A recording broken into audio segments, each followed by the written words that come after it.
Shocked with all yesterday? Third. Yes. Yeah. It was shocking. Are you looking forward to going up against Pop? I don't necessarily look at it that way. I'm excited to get playing again. We're a good team. They're gonna pose a huge challenge for us because they just play so hard and they're so locked in for as close to 48 minutes that they're more than a capable team. Just about the relationship between you and Coach Pop. I get a tremendous amount of respect for him, and obviously I work for him, but he's done a lot for me in my personal life too, and so I look at him as more than just a guy that I worked for before or a mentor or anything like that. He's a close friend, a really close friend of mine. The fact that you shadowed them last year, does that help you with your game planning at all? I don't know. He's probably changing everything that he did last year to throw me off. But what does help more than anything else is David West.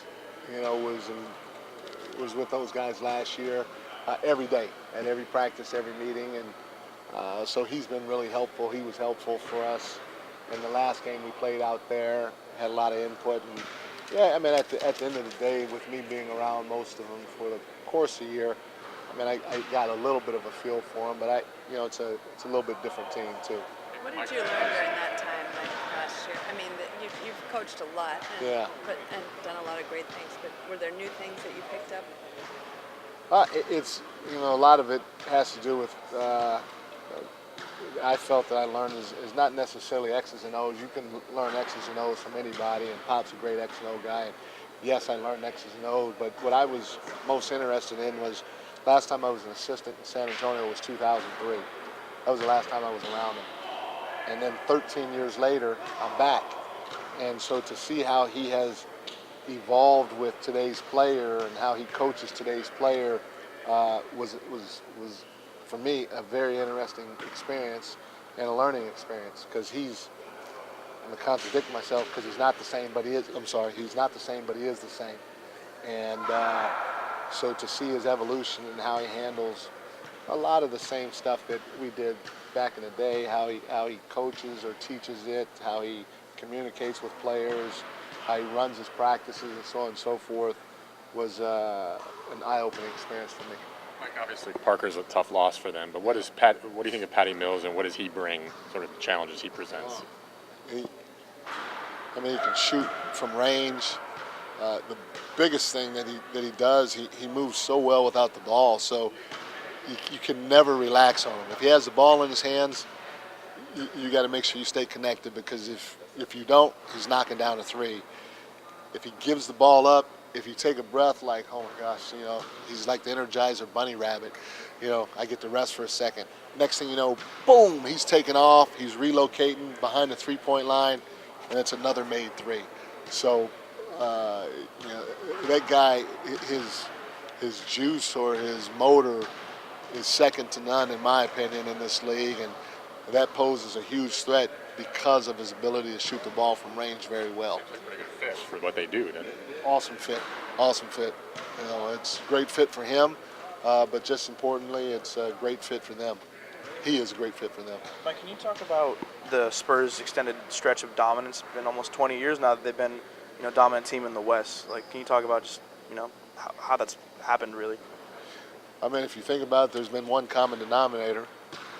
It's Greg Popovich, and his leadership, his foresight, the foundation that he established there way back in the day is still in play, still in effect.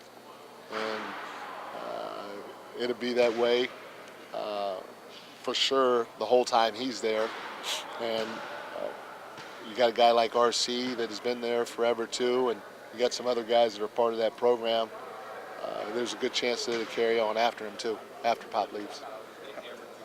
21 offensive rebounds in that opener. Is that the first thing on the scouting report when you talk to your guys, is protect the glass? Yeah, that's definitely one of them. And and it's not just their bigs that rebound. I mean, their smalls do a terrific job. Patty Mills will sneak in there and get a rebound. Manu will sneak in there and get a big rebound. Obviously, Kawhi is more than capable. So, we emphasize to all our guys, we got to box out and limit them to one shot. They're a team that knows how to control the pace or tempo of a game. You saw it against the Rockets. But yet they're an opportunistic fast break team.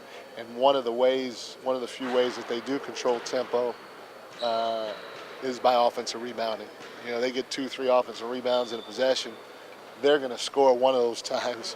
And so now, you're down there forever, and then they score a bucket. So now you're taking the ball out the net. It's right up their alley. It fits their personnel. It fits their bigs. And so we got to limit them to one shot because everybody knows what we want to do. We want to get out and run. You mentioned pace. In Game 1, the Rockets were really successful in speeding them up and getting them moving. How much different is this, battle for the pace than it was against the Utah Jazz? For us, it's no different. We make or miss. We want to get out and go. And, we feel like we play a lot of guys. We played a lot of guys the whole season. So, none of our guys should be tired. Our guys should be excited about pushing the ball on every possession, and they should be more than capable of doing it because we play a lot of bodies. So hopefully we'll be able to push that pace even better than what we did against Utah. San Antonio is a formidable opponent, and their defensive transition is really good. But it doesn't matter. We still want to try to force the tempo. And you expect Pop to be doing the opposite of trying to, muddy the game down a little bit. He's going to try to find ways to control the tempo, yeah. Do you expect to talk to Pop at all in the lead up to this, to Game 1? Maybe. Yeah, I haven't said anything on my schedule to talk to him or anything like that. Have you talked to him since you became acting head coach? We talked a couple of times, yeah. Mike, what impressed you most about what they did without Kawhi on the floor? Just, they didn't miss a beat. Now, obviously, he's their best player. He's an MVP of the NBA. But there was no, sometimes when you're missing your quote-unquote best player, you could see, I don't know if fear is the right word, but you could see a little bit of maybe unsureness. I didn't feel that at all from the beginning. They were out there playing like they had Tony, Kawhi, Tim, and David. They were just moving the ball, setting screens, cutting, passing, shooting, playing defense, talking, and they just methodically ripped Houston apart. And that was impressive from the standpoint that two of their top guns weren't even there. It's on the road. It's a do-or-die situation for a team that you would think is, is desperate in the Houston Rockets, and they did a phenomenal job. Honestly, is there any intimidation factor that comes up with seeing Pop in a playoff round? You're going to have to see him for our team? For any coach, not just specifically. You think that all that comes with his strategic mindset, his ability to do what they just did without two top players, and in general, Pop. As a coach, is there any intimidation factor, like against Pop? I think if I was an official, I'd feel intimidated. But, nah, because, I think I can beat Pop up. He's like 70. so. In a battle of wit. Oh, in a battle of wit. No, I'm playing. No, there's not. No, he's a great coach. He's going to have his guys prepared. I feel like we have a great team. I feel like we have a team that can more than compete with his group. If I had a team that wasn't capable or maybe a lot younger or something like that, then maybe, you'd be a little bit worried about it. But, he's going to have his team prepared the right way, and hopefully we will with ours. KD mentioned that playing a team, like Utah, that kind of likes to muddy up the game, just like San Antonio, kind of might help you guys in this series. Do you agree with that? Yeah, Quinn's a great coach. He did some interesting things throughout the course of the series that helped muddy the game up to a certain degree. And, their spacing, the way they play pick and roll offensively, the different counters that they have for their play sets. You know, there's some similarities between those guys and Utah. These two teams haven't seen each other in the playoffs since 2013. So even though they met each other in the regular season, but playoffs is definitely a different story. So did you address that part to the players? Like we haven't seen each other for that long time, but.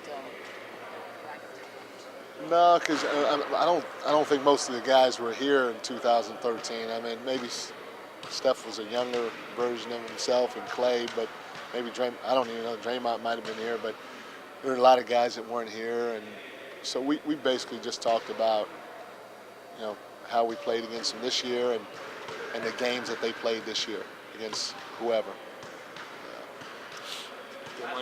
Day one falls on Mother's Day. Do you have a message for all the moms out there? I tell you, moms are special to all of our hearts, and so we love them, we respect them, and we hope all of them have a terrific Mother's Day.